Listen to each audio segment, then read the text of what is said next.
ሰላም ጤና ይስጥልን ክቡራንና ውድ አድማጭ ተከታታዮቻችን፣ አሁን በተሰሙና መደመጥ ባለባቸው ተወዳጁ አርቲስት ሰማኝ በለውን በተመለከተ ጥብቅ መረጃዎች እጃችን ደርሷል። በሚቀጥሉ ደቂቃዎች ውስጥ ዝርዝር መረጃውን ወደ እናንተ ልናደርስ ዝግጅታችንን አጠናቀን መረጃዎችን ይዘን ቀርበናል። ተወዳጁ አርቲስት እናቱና ልጁ የተሰማቸውን ጥልቅ ሐዘን በመግለጽ ሰላሟ ሙቱና የት እንደሚቀበርና ስለ ቀብሩ ፍጻሜ ያልተጠበቀ መረጃን አውጥተዋል። በዚህም የተነሳ ቴዎድሮስ ካሳሁንና ይሁኔ በላይ የልጅና ጓደኞቹ የተሰማቸውን ጥልቅ ሐዘን ገልጸዋል። ሙሉ መረጃውን ወደ እናንተ ልናቀርብ ዝግጅታችን ጨርሰን እንሆ ብለናል። ለዚህ ታላቅ የዩቲዩብ ቻናል አዲስ የሆናችሁ ሁላችሁም ዩቲዩብ ቻናሉን ሰብስክራይብ አድርጋችሁ የደውል ምልክቷን በመጫን ኦል የምትለውን ያብሩ።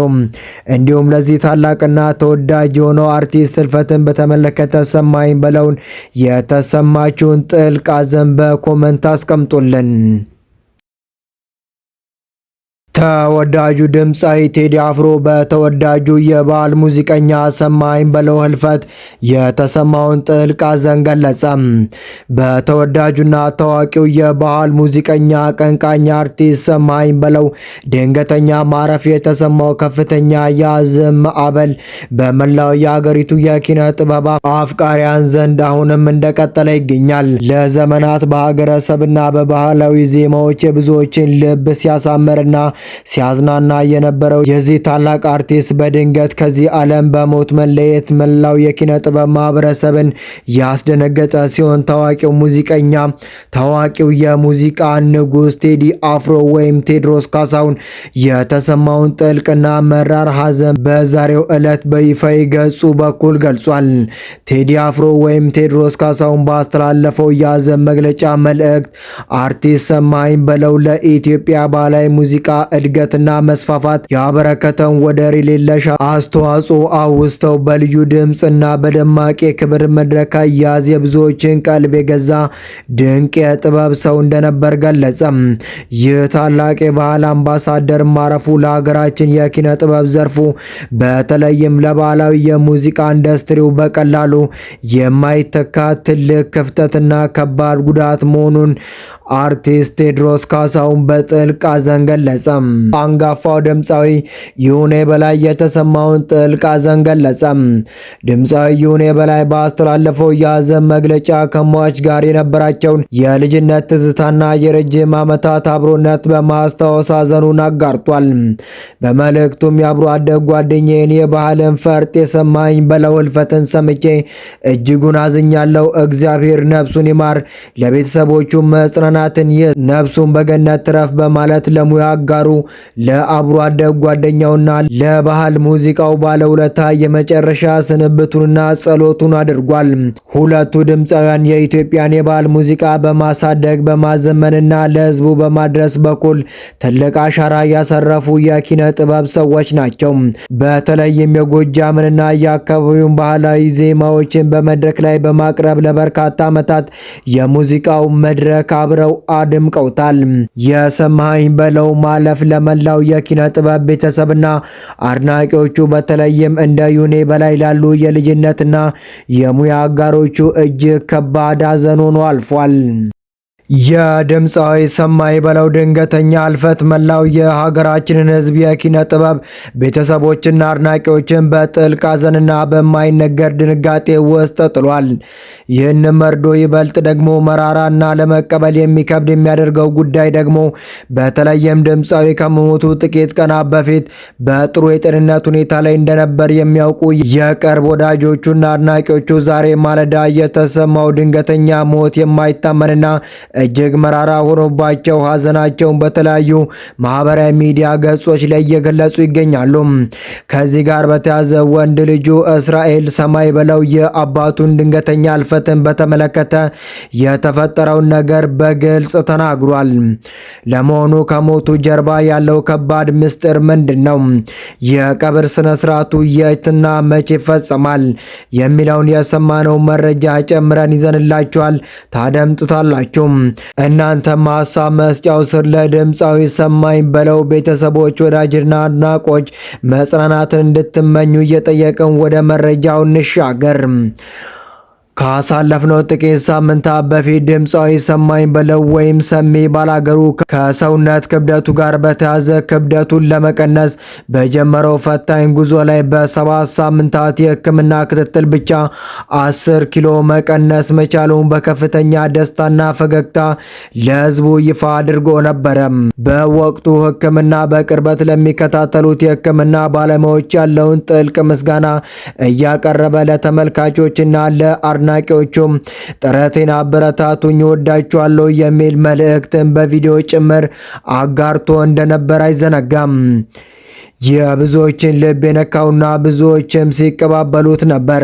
በዛሬው ዕለት ገና አዲስ ህይወት፣ አዲስ የጤና ለውጥና አዳዲስ የጥበብ ስራዎችን ይዞ ለመምጣት በትጋት እየጣረ ባለበት በዚህ ወርቃማ ጊዜው ላይ ነው እንግዲህ በድንገት መለየቱን የኪነ ጥበብ አፍቃሪያም ሙሉ በሙሉ ያሳዘነው ያስደነገጠው። ከአርቲስቱ ድንገተኛ ህልፈት ጀርባ ያለው አስደናቂ ክስተትን በተመለከተ ምን እንደተፈጠረ ወንድ ልጁ እስራኤል ሰማኝ በለው የተፈጠረውን እውነት በግልጽ ተናገረ።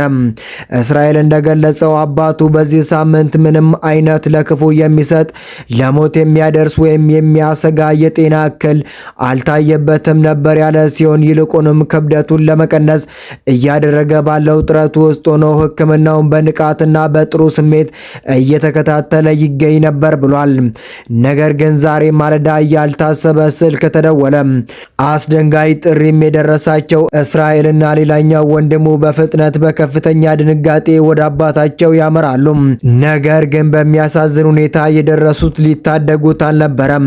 ውዱ አባታቸው ድምፃዊ ሰማኝ በለው ቁጭ ባለበት ወንበር ላይ ጋለል እንዳለ ጣፋጭ ድምፁ ዝም ብሎ ትንፋሹ ተቋርጦ ሕይወቱ ማለፉን በአይናቸው ለመመልከት ተገደዋል።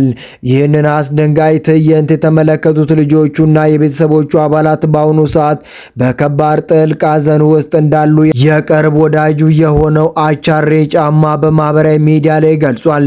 ይህ የሰማለው ወይም የስሜ ባላገሩ ድንገተኛ ህልፈት ከተሰማ በኋላ እጅግ መነጋገሪያ ሆኖ ብዙ አድናቂና ወዳጆቹን አሳዝኗል። ባላገሩ ድንገተኛ ህልፈት ከተሰማ በኋላ እጅግ መነጋገሪያ ሆኖ ብዙ አድናቂዎችና ወዳጆቹን አሳዝኗል፣ አስደንግጧል። ታዲያ ከዚህ ጋርም በተያያዘ አንዳንዶች ድምፃውያን በአጭር ጊዜ በፍጥነት ክብደቱን ለመቀነስ ባደረገው ከፍተኛ ጥረት በወሰዳቸው የሕክምና ክትትሎች ሳቢያ በሰውነቱ ላይ ያልታሰበ ድንገተኛ የጤና መታወክ እንደ ልብ ድካም ወይም የደም ዝውውር መስተጓጎል አጋጥሞት እንደሆነ የሚል ጥያቄ እየጠየቁ ይገኛሉ።